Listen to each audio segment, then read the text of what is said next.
નમસ્તે વિદ્યાર્થી મિત્રો, આજે હું તમને ધોરણ 3માં પર્યાવરણ વિષય ભણાવીશ.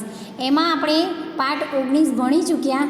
હવે આપણો પાઠ નંબર 20 કેટલા રે કેટલા. તમે પાઠ્યપુસ્તક ખોલો, એમાં 136 પેજ નંબર ઉપર તમારા પાઠ્યપુસ્તકમાં 136 પેજ નંબર ઉપર 20મા નંબરનો પાઠ કેટલા રે કેટલા આપેલો છે. એમાં જુઓ, એક રમતનું નામ છે કેટલા રે કેટલા. આપણે એના વિશે આ પાઠમાં ચર્ચા કરીએ. કેટલા રે કેટલા. ચાલો એક રમત રમીએ. તમે આ રમતથી પરિચિત છો? બધા વર્તુળમાં ઊભા રહો. એક બાળક વર્તુળમાં વચ્ચે ઊભું રહે. શું કરવાનું? આ એક રમત છે કેટલા રે કેટલા. જેમ ક્રિકેટ રમત છે, ખોખો રમત છે, એ રીતે આ નાના બાળકોની એક રમત છે કેટલા રે કેટલા. એમાં એક વર્તુળમાં ઊભા રહેવાનું છે. ગોળ આકારમાં બધા વિદ્યાર્થીઓએ ઊભા રહેવાનું છે. એક બાળક વર્તુળમાં વચ્ચે ઊભું રહે. એક જે છોકરો છે એ વર્તુળમાં ઊભો રહેશે. હવે તાલ વાગશે. તાલ એટલે ખંજરી હોય કે પછી કોઈ તાળી પાડતું હોય, એવી રીતે તાલ વાગશે. જ્યાં સુધી તાલ વાગે ત્યાં સુધી દરેક બાળકે વર્તુળમાં દોડવાનું છે. જે બાળક તાલ વગાડી રહ્યું છે તે અચાનક સંગીત વગાડવાનું બંધ કરી દેશે અને એ મોટેથી કોઈ એક સંખ્યા બોલશે, જેમ કે 2, 4 અથવા 5. જ્યારે તાલ બંધ થઈ જાય ત્યારે એ મોટેથી એક અવાજ બોલશે, 2, 4 અથવા 5. વર્તુળમાં જે બાળકો દોડે છે ને એના માટે જે સંખ્યા બોલાય તેટલી સંખ્યામાં બાળકો જૂથ બનાવશે. બરાબર? જે સંખ્યા બોલાય એટલી સંખ્યામાં બાળકો જૂથ બનાવવાના. ધારો કે 2 કહે તો 2ના જૂથ બનાવવાના, બે વિદ્યાર્થીઓના જૂથ બનાવવાના. 3 કહે તો 3 વિદ્યાર્થીઓના જૂથ બનાવવા, અને 5 કહે તો 5 વિદ્યાર્થીઓના જૂથ બનાવવાના છે. તમે અહીંયા વિદ્યાર્થી મિત્રો હાજર હોત તો આ રમત આપણે રમાડત. જે સંખ્યા બોલાય તેટલી સંખ્યામાં બાળકો જૂથ બનાવશે. જે બાળકો કોઈપણ જૂથમાં જોડાઈ ન શક્યા હોય તેઓ એ રમત છોડી દેશે, એટલે કે આઉટ ગણાશે. રમતમાં 2 બાળકો રહે ત્યાં સુધી આ રમત રમી શકાય છે. જ્યાં સુધી 2 બાળકો રહે ત્યાં સુધી આ રમત રમી શકાય છે. વિચારો અને કહો. આવો આ રમત વિશે વાત કરીએ. ચલો, તમને જ્યારે જરૂરી સંખ્યાના જૂથમાં જોડાવાનું કહ્યું હોય ત્યારે તમે શું કરશો? શું કર્યું? તો જ્યારે આપણને જરૂરી સંખ્યાના જૂથમાં જોડાવાનું કહ્યું ત્યારે મેં બોલાયેલી સંખ્યા, ધારો કે 2 સંખ્યા છે બોલાયેલી, તો જૂથ બનાવવા માટે મારા મિત્રોને જૂથમાં સામેલ થવા માટે કહ્યું અને ઝડપથી જૂથ બનાવી દીધું. 2 સંખ્યા કીધું હોય તો આપણે અને આપણો ખાસ મિત્ર હોય એ 2 જોડાઈ જવાનું હોય. પ્રશ્ન 2 છે, તમે કોઈ જૂથમાં જોડાઈ શક્યા નહીં તો કેવો અનુભવ થયો? તો જ્યારે હું કોઈ જૂથમાં જોડાઈ ન શક્યો ત્યારે મને દુઃખ થયું. શું થાય? હું બધાથી અલગ થઈ ગયો હોઉં તેવી લાગણી થઈ. તમે કેમ કોઈ એક જૂથમાં ન જોડાઈ શક્યા? તો જ્યારે જરૂરી સંખ્યાના જૂથમાં જોડાવાનું કહેવામાં આવ્યું ત્યારે મેં મારા મિત્રોને જૂથ બનાવવા માટે મારી પાસે બોલાવ્યા, પરંતુ એટલામાં તો તેઓએ જરૂરી સંખ્યાનું જૂથ બનાવી દીધું હતું. આમ હું એકલો પડી ગયો અને એક પણ જૂથમાં જોડાઈ ન શક્યો કે જૂથ બનાવી ન શક્યો. હવે ચોથો પ્રશ્ન છે કે શાળામાં તમને કોની સાથે વધારે ગમે અને શા માટે? તો શાળામાં મને મારી બહેનપણી અથવા ફ્રેન્ડ, જે તમારો ખાસ મિત્ર હોય એનું નામ અહીંયા લખી શકો, તો એની સાથે રહેવું વધારે ગમે છે, કારણ કે એ મારી પડોશમાં રહે છે અને ઘરેથી સાથે શાળામાં આવીએ છીએ અમે બંને, અને શાળામાં એક જ વર્ગમાં અમે ભણીએ છીએ, એટલે આપણને એની સાથે વધારે રહેવું ગમે છે. તમારે કાયમ એકલા રહેવાનું હોય તો કેવું લાગે? આપણને એકલા રહેવું ગમે? ના ગમે. તો આપણને ખૂબ જ દુઃખ થાય અને એકલવાયું લાગે છે. હવે 137 પેજ નંબર ઉપર જુઓ. આપણે બધા એકલા રહેવાના બદલે લોકો સાથે રહેવાનું પસંદ કરીએ છીએ. આપણે હંમેશા જૂથમાં રહીએ છીએ. ચાલો આવું એક જૂથ જોઈએ. દેવેન્દ્ર અને મંજુલાનો પરિવાર. ફોટામાં સાથે દિવ્યા અને માનવ છે. જો અહીંયા દિવ્યા અને માનવનો ફોટો, આ એનું ફેમિલી, એનો પરિવાર બતાવ્યો છે. એના મમ્મી પપ્પા અને એ 2 બાળકો. આ બધા લોકો એકબીજા સાથે કેવી રીતે જોડાયેલા હશે? તો મંજુલા અને દેવેન્દ્ર દિવ્યા અને માનવના માતા પિતા છે. માનવ અને દિવ્યા ભાઈ બહેન છે. આમ આ એક નાનું કુટુંબ છે. આ બંને ભાઈ બહેન છે.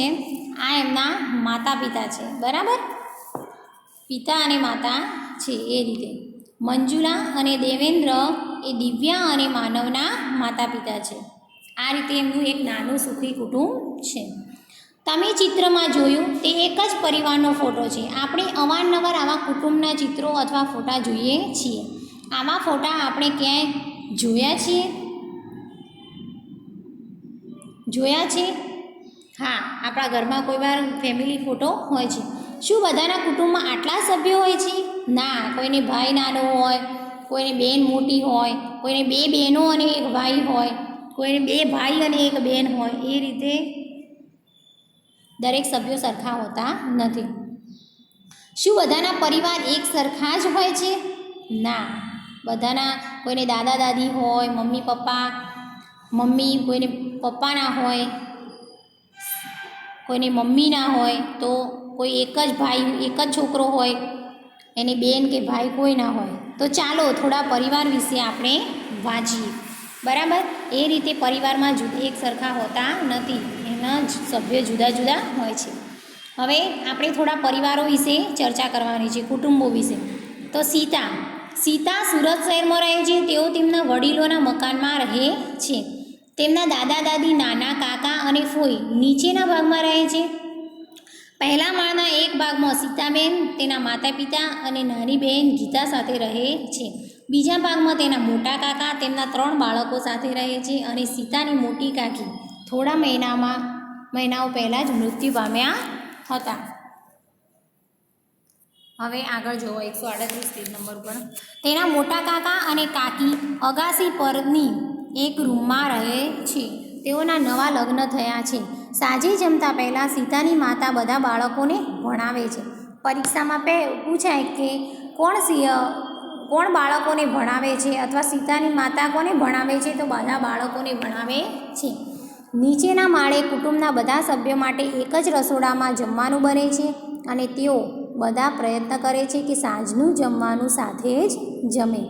સીતાના કાકાની નાની દીકરી સીતાની મા જોડે જ સૂવે છે અને સવારમાં સીતા તેને શાળાએ જવા માટે તૈયાર કરે છે. જો અહીંયા દેખાય છે ને, સવારમાં શાળાએ જવા માટે એને તૈયાર કરે છે. વિચારો અને કહો, સીતાના પરિવારમાં કોણ કોણ છે? તો પરીક્ષામાં પૂછાય કે સીતાના પરિવારમાં કોણ કોણ હતા અથવા કોણ કોણ છે? તો સીતાના પરિવારમાં સીતા, તેમના માતા પિતા, નાની બહેન ગીતા, દાદા દાદી, ફોઈ, કાકાના 3 બાળકો, મોટા કાકા, મોટી કાકી અને નાના કાકા, આ બધા જ છે. અલગ અલગ સભ્યોના પરિવારમાં કેવા સંબંધો છે? તો અલગ અલગ સભ્યોના પરિવારમાં કાકા, પિતાજી, મોટા કાકા અને નાના કાકા એ 4 ભાઈ છે. બરાબર, તેમની એક બહેન છે. આ 5 દાદા દાદીના સંતાનો છે. ગીતા અને સીતા એ બહેનો છે. કાકા પિતાજીના મોટા ભાઈ છે. કાકા આપણા જે પપ્પાના હોય એ મોટા ભાઈ છે અને મોટા કાકા અને નાના કાકા પિતાજીના નાના ભાઈઓ છે. કાકાના 3 બાળકો છે. હવે છેલ્લા વર્ષમાં તમારા પરિવારમાં શું બદલાવ આવ્યા છે? હવે આપણું જે કુટુંબ હોય એમાં છેલ્લું વર્ષ જે કોરોનાનું વર્ષ ગયું તો એમાં કેવા બદલાવ આવ્યા છે? તો કોઈના ઘરે નાના કાકાના લગ્ન થયા હોય તો કાકી ઘરમાં આવ્યા હોય, અથવા તો કાકીના 2 વર્ષ પહેલાં લગ્ન થયા હોય તો એમને બાળક જન્મે એટલે એનો ભાઈ આવ્યો હોય અથવા બેન આવી હોય, મોટી બહેનની સગાઈ કરવામાં આવી હોય તો નવા વર્ષમાં એ લગ્ન કરીને એની સાસરે ગઈ હોય. આ રીતે છેલ્લા વર્ષમાં આપણા કુટુંબમાં ઘણી વખત પરિવર્તન આવે છે. હવે સીતાના ઘરની વાત કરી, હવે તારાના ઘરની વાત કરવાની છે. તારા તેની માતા અને નાના સાથે રાજકોટમાં રહે છે. તેની માતા મીનાક્ષીએ લગ્ન કર્યા નથી. તેમણે તારાને દત્તક લીધી છે. મીનાક્ષી સવારે ઓફિસ જાય છે અને સાંજે આવે છે. જ્યારે તારા શાળાએથી આવે છે ત્યારે તેના નાના તેની સંભાળ રાખે છે. હવે અહીંયા એક પ્રશ્ન કર્યો છે કે તારાએ તેને દત્તક લીધી છે. દત્તક લેવું એટલે એ પોતાનું સંતાન ના હોય, પણ એને અનાથ આશ્રમમાં અથવા તો કોઈ જગ્યાએથી જ્યાં બાળકીને એના માતા પિતાની જરૂર હોય તો એવી જગ્યાએથી એને લેવામાં આવે છે અને એનો ઉછેર કરવામાં આવે છે. તો એ જ રીતે મીનાક્ષીએ એને દત્તક લીધી છે, બરાબર. અનાથ આશ્રમમાંથી અથવા કોઈ બીજી કોઈ જગ્યાએથી જેને માતા પિતાની જરૂર છે એવા બાળકને એને લીધું હોય એને દત્તક લીધી કહેવાય. એટલે એ મીનાક્ષી સવારે ઓફિસ જાય છે અને સાંજે આવે છે. જ્યારે તારા શાળાએથી આવે છે ત્યારે તેના નાના તેની સંભાળ રાખે છે. નાના તેને જમાડે છે, ગૃહ કાર્યમાં મદદ કરે છે અને તેની સાથે રમે પણ છે. 139 નંબર ઉપર જુઓ. રજાઓમાં તેઓ ત્રણેય દૂર જગ્યાએ ફરવા જાય છે અને મજા માણે છે. કોઈ સમયે તારાની માસા અને તેના બાળકો પણ તેમના ઘરે આવે છે. આ સમયે એકબીજા સાથે તેઓ લાંબો સમય પસાર કરે છે અને વાતો પણ કરે છે. વિચારો અને કહો, તારાની દેખભાળ કોણ રાખે છે અને કેવી રીતે?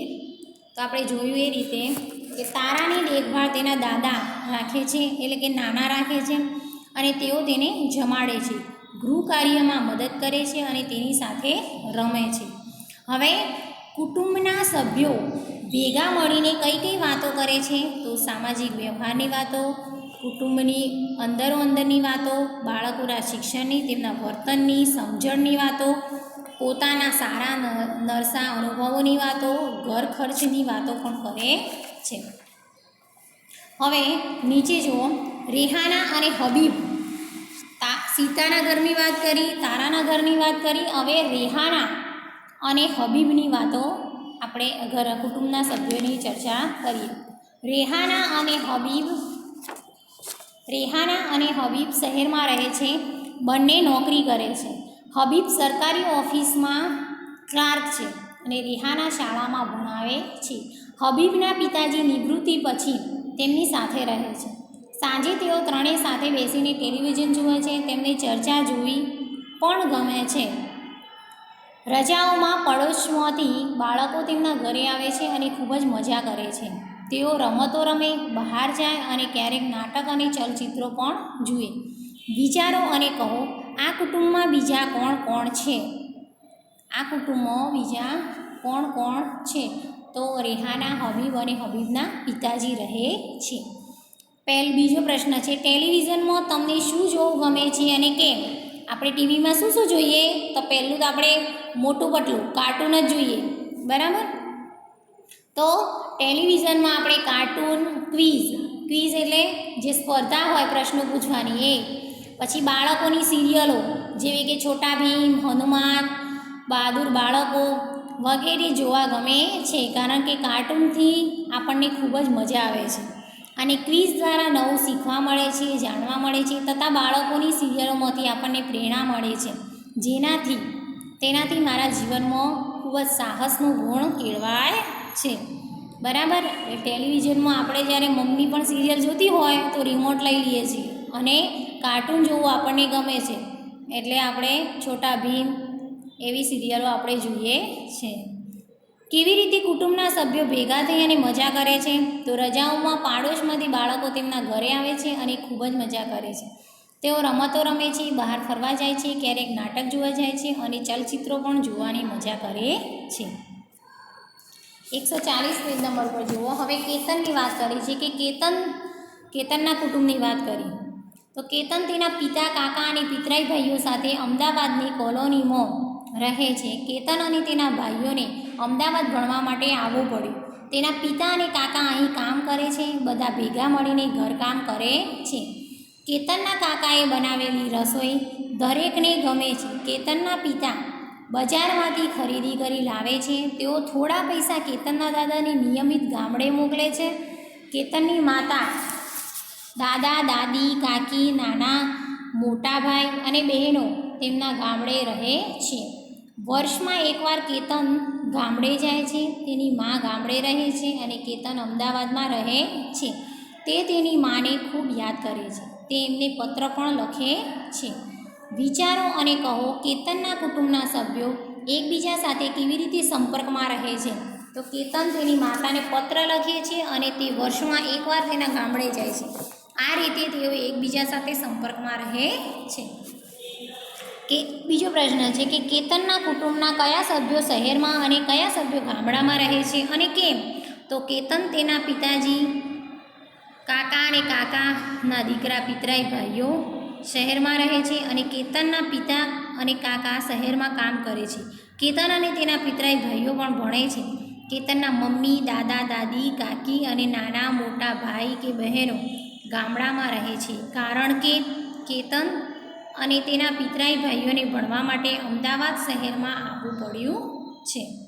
હવે કૃષ્ણા અને કાવેરી એના ઘરની વાત કરી છે અહીંયા. કૃષ્ણા અને કાવેરી તેના પિતા સાથે રહે છે. તેની માતા બીજા શહેરમાં રહે છે. સવારે ત્રણેય સાથે જાય છે. કૃષ્ણા કાવેરીને શાળાએ છોડે છે અને પછી કોલેજ જાય છે. તેમના પિતા દિવસે દુકાન જાય છે. કાવેરી બપોરે શાળાએથી આવી જાય છે. તે ઘર ખોલે છે અને કૃષ્ણાની રાહ જુએ છે. કોલેજથી આવીને કૃષ્ણા અને કાવેરી સાથે જમે છે. કાવેરી તેનું શાળાનું ગૃહકાર્ય પતાવી રમવા જાય છે. પાછી આવીને તે ભાઈ સાથે કેરમ રમે છે અને ટેલિવિઝન જુએ છે. જ્યારે તેના પિતા ઘરે આવે છે ત્યારે તેઓ જમવાનું બનાવે અને સૌ સાથે જમે છે. રજાઓમાં કાવેરી તેની માતા સાથે રહેવા જાય છે અને કૃષ્ણા પણ ત્યાં થોડા દિવસ રોકાય છે. તેને પોતાના ઘરમાં રહેવું ગમે છે. તેની બધી વસ્તુઓ તેના પિતા પણ અહીં રહે છે. વિચારો અને કહો. કૃષ્ણા તેની બહેનનું કેવી રીતે ધ્યાન રાખે છે? તો કોલેજ જતાં પહેલાં કૃષ્ણા તેની બહેનને શાળાએ છોડી જાય છે અને કોલેજથી આવીને તે પોતાની બહેન કાવેરી સાથે જમે છે. કૃષ્ણાના કુટુંબમાં કઈ પ્રવૃત્તિમાં બધા જોડાય છે? તો કૃષ્ણાના કુટુંબમાં પિતાજી, કૃષ્ણા અને કાવેરી સાથે સાથે તૈયાર થાય છે અને સવારે ત્રણેય સાથે જાય છે. રાત્રે તેઓ સાથે ખાવાનું બનાવે છે અને સાથે બેસીને જમે છે. તમે કેટલાક કુટુંબો વિશે વાંચ્યું, તમે પ્રશ્નોની ચર્ચા પણ કરી અને કુટુંબ શું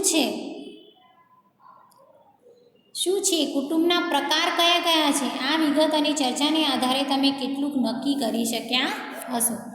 હવે વિચારો અને કહો કે અહીં આપેલ વિવિધ કુટુંબ વિશે ચર્ચા કરો. તો કુટુંબના સભ્યો એક સાથે રહે છે. કુટુંબના સભ્યો, કુટુંબ વિશે લખવાનું કયું હોય, તેની ચર્ચા કરવાનું કયું હોય, તો આ રીતે લખી શકાય કે કુટુંબના સભ્યો એક સાથે રહે છે.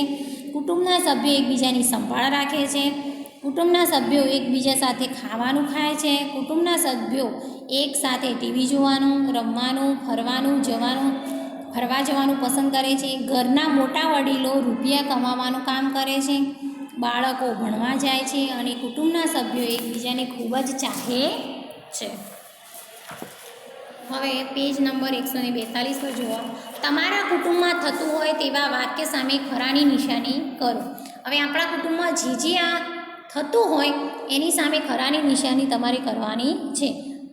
ઘરના બધા સભ્યો કામ કરે છે તો સાચું છે. કુટુંબના સભ્યો એકબીજાને ખૂબ જ ચાહે છે, હા, એકબીજા પ્રત્યે પ્રેમ છે, એ પણ સાચું છે. ઘરના વડીલો જ કામ કરી નાણાં મેળવે છે, એ પણ સાચું છે. કંઈ આ બાળકો જ કામ કરવા જતા નથી, એટલે એ પણ સાચું છે. કુટુંબના સભ્યો મોટાભાગે એક જ ઘરમાં સાથે રહે છે, ના, બધા સભ્યો મોટાભાગે એક જ ઘરમાં સાથે રહેતા નથી. દાદા દાદી ગામડે હોય તો આપણે મમ્મી પપ્પા અને આપણે અહીંયા હોઈએ છીએ. કુટુંબના સભ્યો મોટાભાગે એકબીજાને મળવા આવતા હોય છે, તો એ સાચું છે. કુટુંબના સભ્યો તેમની વચ્ચે લડાઈ થાય તો પણ સાથે જ રહે છે, એ પણ સાચું છે. કુટુંબમાં ખાસ કરીને બાળકો અને વૃદ્ધોનું ધ્યાન રાખવામાં આવે છે, તો એ પણ સાચું છે. તમારા કુટુંબ વિશે બીજી વિગત વિચારો અને નીચે આપેલી જગ્યામાં લખો. તો અમારા કુટુંબમાં વડીલોને આદર આપવામાં આવે છે. પુરુષો પૈસા કમાવા માટે કામ કરે છે અથવા નોકરી કરે છે.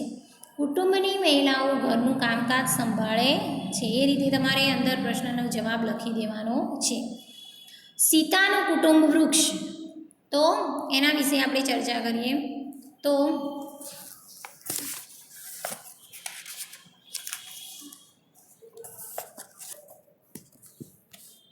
શું તમે કુટુંબને વૃક્ષના સ્વરૂપમાં વિચારી શકો? સીતાનું કુટુંબ અહીંયા દોરેલું છે. જુઓ પેજ નંબર 143 પર સીતાનું કુટુંબ વૃક્ષ દોરેલું છે. તમારું કુટુંબ વૃક્ષ તૈયાર કરો. તેના માટે તમે મોટેરાઓની મદદ લો. સીતાનું કુટુંબ વૃક્ષ જુઓ, તમારું કુટુંબ વૃક્ષ બનાવવા તે ઉપયોગી થશે. હવે સીતાનું કુટુંબ વૃક્ષ જુઓ, એના પરથી આપણું કુટુંબ વૃક્ષ બનાવી શકાય છે. તો સીતાનું કુટુંબ વૃક્ષ જુઓ, ચિત્ર આપેલું છે. દાદા દાદી, એના પછી દાદા દાદીના કેટલા સંતાન છે? નાના કાકા, ફોઈ, મોટા કાકા, મોટી કાકી, કાકી, પિતા અને માતા. તો એના સંતાનો કોણ? માતા પિતાના સીતા અને ગીતા. એ જ રીતે આપણે પણ નીચે જુઓ, આપણું કુટુંબ બનાવી શકીએ છીએ. દાદા દાદી હોય તો એ પછી પપ્પાના મોટા ભાઈ અથવા તો નાના ભાઈ, તો નાના કાકા, ફોઈ હોય તો ફોઈ લખી શકાય, મોટા કાકા લખી શકાય. પિતાજી એકલા હોય તો એકલા પિતાજીનું દર્શાવી શકાય, અથવા ફોઈ અને પિતાજી એકલા હોય તો 2 ભાગ પાડી અને પિતાજી અને ફોઈ, અહીંયા ફોઈ અને પિતાજી લખી શકાય. અને અહીંયા નાના નાના લખી અને માતાનું પણ દોરી શકાય, બરાબર. પિતાજી અને માતા અને એમના આપણે સંતાનો છીએ.